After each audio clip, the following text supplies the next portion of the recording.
Dee Myers, who was President Clinton's press secretary, and Dan Bartlett, who was President George W. Bush's communications director. Good morning to you both. Morning, Maggie. Good morning, Maggie. You know, the first thing I noticed when President Obama got up there, boy, the Democrats really are in charge. That picture of the three of them, President Obama, Vice President Biden, and Speaker Pelosi.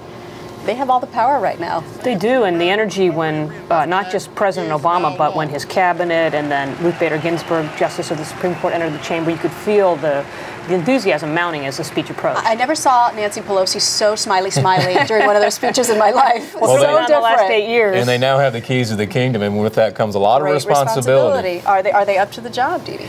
Well, I mean, that remains to be seen, but I think certainly this president has had a very busy first 5 weeks, passing the huge stimulus package, beginning to lay out his other plans, and last night was about a couple of things. It was about, I think, trying to connect his programs to the lives of the American people.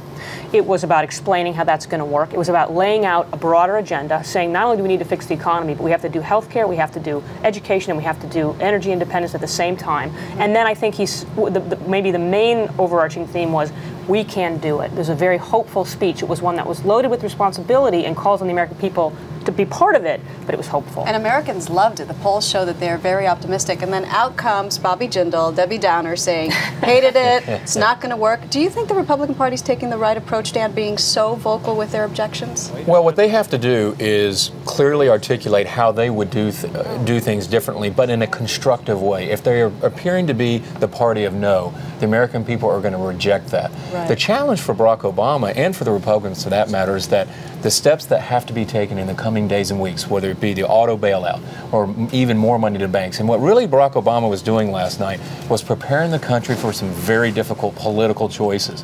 The public does not want to throw more money after bad, as they would say. And he was basically warning them that we're going to have to do it. Now, I agree with Dee. He did it in a very layman-like term, did it explain to people why we have to take these unpopular steps.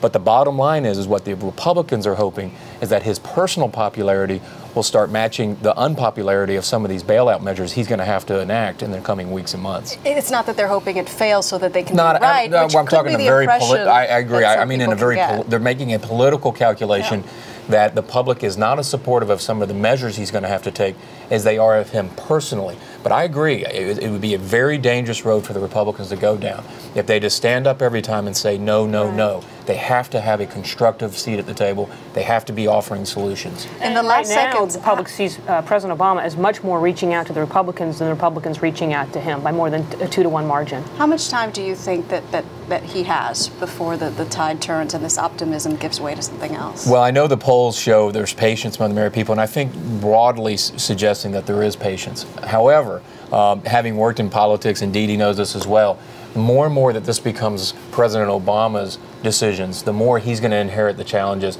I think the public is going to start growing weary if he has to continue to throw taxpayer dollars out of a lot of these institutions like the auto companies and such. So most people will say he's got till the midterms, 2 years. I think people should, by the fall of this year, start seeing light at the end of the tunnel. If not, I think they're going to grow very weary. All right, Dee Dee. Dan, thank you so much. Thank you, Maggie. Thanks.